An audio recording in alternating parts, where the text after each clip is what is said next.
O mistério do quarto 43, ele ouvia vozes, até desaparecer. Caso 1. O homem que ouvia vozes. Nossa primeira história nos leva à Alemanha, no ano de 2002. Thomas Keller, 35 anos, era um funcionário exemplar em uma empresa de tecnologia em Munique, casado, sem filhos, uma vida que muitos considerariam normal, até que algo mudou. Tudo começou com sussurros, pequenos murmúrios que Thomas ouvia quando estava sozinho em seu escritório. No início, ele pensou que fossem colegas no corredor. Depois, achou que poderiam ser os vizinhos do apartamento ao lado. Mas as vozes não eram de pessoas reais. E logo ficou claro que elas tinham uma missão. Eles estão te monitorando, Thomas. Não confie em ninguém. Corte os fios antes que seja tarde demais. As vozes se tornaram mais frequentes, mais insistentes. Thomas começou a se isolar. Faltava ao trabalho. Evitava amigos. Sua esposa notou o comportamento estranho quando ele cobriu todas as tomadas da casa com fita isolante. Eles nos observam através da eletricidade, explicou Thomas, com um olhar vazio. Em seus diários, encontrados depois, Thomas escreveu sobre câmeras microscópicas implantadas sob sua pele. Escreveu sobre agentes secretos que monitoravam cada movimento seu. A paranoia crescia a cada dia. O ponto de ruptura aconteceu numa quinta-feira à noite. Sua esposa voltou do trabalho e encontrou Thomas no banheiro, sangrando profusamente. Ele havia tentado extrair um chip de rastreamento imaginário do próprio braço usando um garfo de cozinha. Thomas foi internado naquela mesma noite. O diagnóstico: esquizofrenia paranoide em estágio avançado. Os médicos acreditam que ele provavelmente vinha sofrendo de sintomas leves por anos, mas a condição só se manifestou completamente naquele momento. Hoje, Thomas vive em uma instituição especializada. Nos dias bons, ele reconhece a esposa quando ela visita. Nos dias ruins, ele a acusa de ser uma espiã. Para Thomas, a linha entre realidade e ilusão foi completamente apagada. E isso nos faz pensar: e se a mente, seu maior guia, seu maior aliado na interpretação do mundo, virasse seu inimigo? Se você não pudesse mais confiar nos seus próprios pensamentos, em quem confiaria? Caso 2. A garota que não conseguia parar de sorrir, de um homem que ouvia vozes. Passamos agora para uma adolescente cujo rosto traía suas verdadeiras emoções. Esta é a história de Emily Carlson. Emily tinha 17 anos e vivia em uma pequena cidade na Califórnia. Era conhecida como uma estudante dedicada, quieta, sem histórico de problemas. Até que, em 2019, após uma forte febre que a deixou de cama por 2 semanas, algo estranho começou a acontecer. Emily sorria o tempo todo. No início, seus pais acharam que era apenas a felicidade de estar se recuperando, mas o sorriso não desaparecia. Mesmo quando ela estava claramente triste, frustrada ou com raiva, seus lábios se curvavam em um amplo sorriso. A situação ficou realmente perturbadora durante o velório de sua avó. Enquanto todos choravam, Emily permaneceu em um canto, com um sorriso congelado no rosto. Lágrimas escorriam de seus olhos, mas aquele sorriso permanecia fixo, como uma máscara grotesca. Eu não consigo parar, ela sussurrou para sua mãe. Por favor, faça isso parar. Os médicos inicialmente suspeitaram de um distúrbio neurológico raro, resultante da febre alta que ela havia sofrido. Mas os exames revelaram algo mais perturbador. O problema não era apenas o sorriso incontrolável, era o que estava por trás dele. Em sessões de terapia, Emily começou a descrever pensamentos violentos que nunca havia tido antes. Fantasias sobre machucar pessoas, sobre ver sangue. É como se algo tivesse despertado dentro de mim, ela disse uma vez, ainda sorrindo. Existem vídeos caseiros desse período, gravados como parte de sua documentação médica. Neles, vemos Emily descrevendo, com aquele sorriso fixo, como sonhava em matar animais, como imaginava o que seria sentir uma faca atravessando carne humana. O diagnóstico final foi complexo, um distúrbio neurológico que afetava o controle muscular facial, combinado com traços psicopáticos latentes que foram ativados após o trauma cerebral causado pela febre. A situação chegou ao ápice quando Emily foi encontrada na cozinha da escola, sorrindo enquanto segurava uma faca. Tinha acabado de atacar 2 colegas, que felizmente sofreram apenas ferimentos leves. Emily foi internada em uma instituição psiquiátrica juvenil. Os relatórios mais recentes indicam que, com medicação, o sorriso constante diminuiu, mas seus pensamentos violentos persistem, ocultos agora por uma expressão facial mais normal. Este caso nos leva a uma reflexão inquietante. O que acontece quando nosso cérebro sabota até mesmo as expressões mais básicas das nossas emoções? Quando nosso rosto conta uma história diferente do que sentimos por dentro. Caso 3. A família que sumiu após uma paranoia coletiva. Nosso terceiro e último caso é talvez o mais misterioso, porque não envolve apenas uma mente perturbada, mas cinco mentes que, juntas, criaram uma realidade alternativa tão convincente que as levou a abandonar tudo. Conheça a família Trott, Robert e Diana, ambos na casa dos 40 anos, e seus 3 filhos adolescentes, Mason de 17 anos, Lily de 15, e o caçula Josh, de 13, moravam em Adelaide, Austrália, tinham uma vida estável e aparentemente normal. Até que, em uma manhã de fevereiro de 2016, a casa dos Trott foi encontrada completamente vazia, portas destrancadas, comida pela metade na mesa do café da manhã. O carro da família havia sumido, mas todos os celulares estavam alinhados sobre a mesa da cozinha. Carteiras com dinheiro e documentos permaneciam intocadas. Foi como se a família tivesse sido abduzida, mas a verdade seria muito mais perturbadora. 3 dias depois, o carro da família foi encontrado abandonado em uma área remota, a mais de 500 quilômetros de casa. Não havia sinal dos Trott. Durante 2 semanas, as buscas continuaram. Foi então que Josh, o filho mais novo, apareceu cambaleando em uma estação de serviço. Estava desidratado, confuso e repetia constantemente: "Eles não podem nos encontrar se nos separarmos." De acordo com o relato fragmentado de Josh, a família havia desenvolvido, ao longo de semanas, uma crença compartilhada de que estavam sendo perseguidos por forças invisíveis. Não eram alienígenas ou pessoas reais, mas entidades que se escondiam dentro de aparelhos eletrônicos. Por isso abandonaram os celulares. Por isso dirigiram por dias em silêncio absoluto.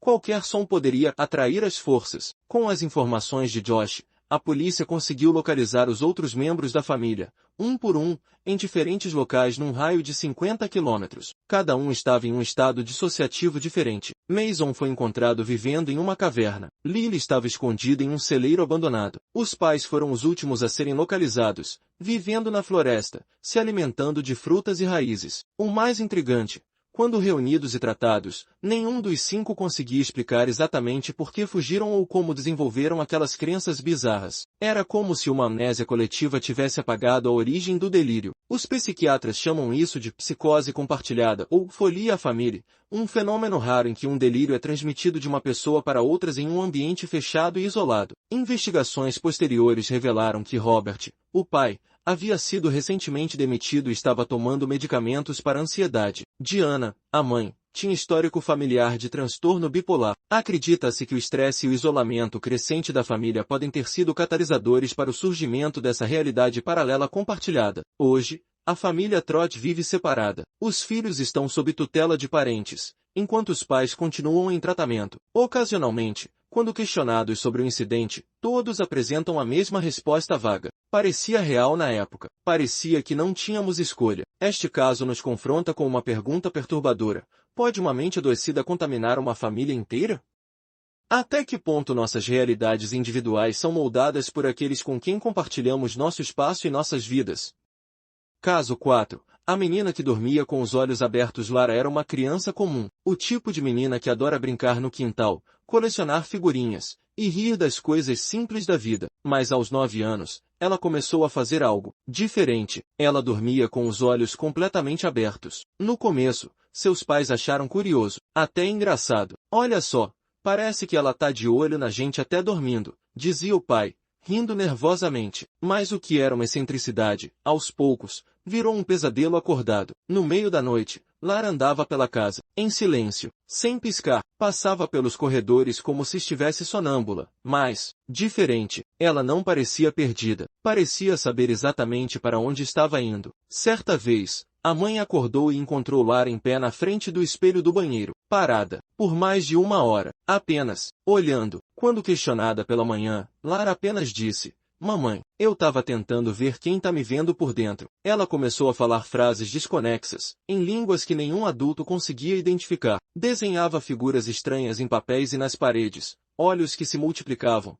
escadas que não levavam a lugar algum, e silhuetas sem rosto. O pediatra indicou um neurologista. O neurologista recomendou exames do sono. E então veio a palavra difícil: nocturnal lagophalmos. Uma condição rara, mas inofensiva. Dormir com os olhos abertos. Nada demais. Mas como explicar os sussurros que os pais ouviam do quarto de Lara, vindos de lugar nenhum? Instalaram uma câmera. Na manhã seguinte, assistiram juntos à gravação. Lara deitada, imóvel. Mas à meia-noite, ela se levanta lentamente, vai até o canto do quarto, e fica lá, 2 horas, parada, encarando diretamente a lente, sem piscar, sem mexer um músculo. O pai apagou o vídeo. Disse que era bug, que a câmera devia ter travado, mas a mãe sabia. O que estava ali era real. No mês seguinte, Lara começou a ter episódios de ausência. Ficava minutos sem responder. Seus olhos se moviam rápido, como se estivesse assistindo a algo em outra dimensão. Certa noite, ela acordou gritando: "Eles estão vindo pelo buraco no teto." O teto? Não havia nenhum buraco, mas no dia seguinte, encontraram uma rachadura, exatamente onde Lara apontara, e de dentro dela, escorria algo escuro, como um mofo apodrecido. A última noite foi a mais estranha. Lara desapareceu. Portas trancadas. Nenhum sinal de arrombamento. Nada. Foram 3 dias de buscas, até que a encontraram, em um parque abandonado a 12 quilômetros de casa, descalça, olhos abertos, suja de terra, e nas mãos, um desenho. Era uma escada, que começava na cama dela, e descia, profundamente, como se fosse ao centro da terra, para algo ainda mais abaixo. Hoje, Lara está internada, em silêncio, quase catatônica, mas continua dormindo com os olhos abertos. E nas paredes do quarto, rabiscadas com lápis de cor, aparecem sempre as mesmas palavras: "Eles acordam quando eu durmo." Quantas vezes você já acordou sentindo que alguém te observava? E se essa presença só estivesse esperando você dormir?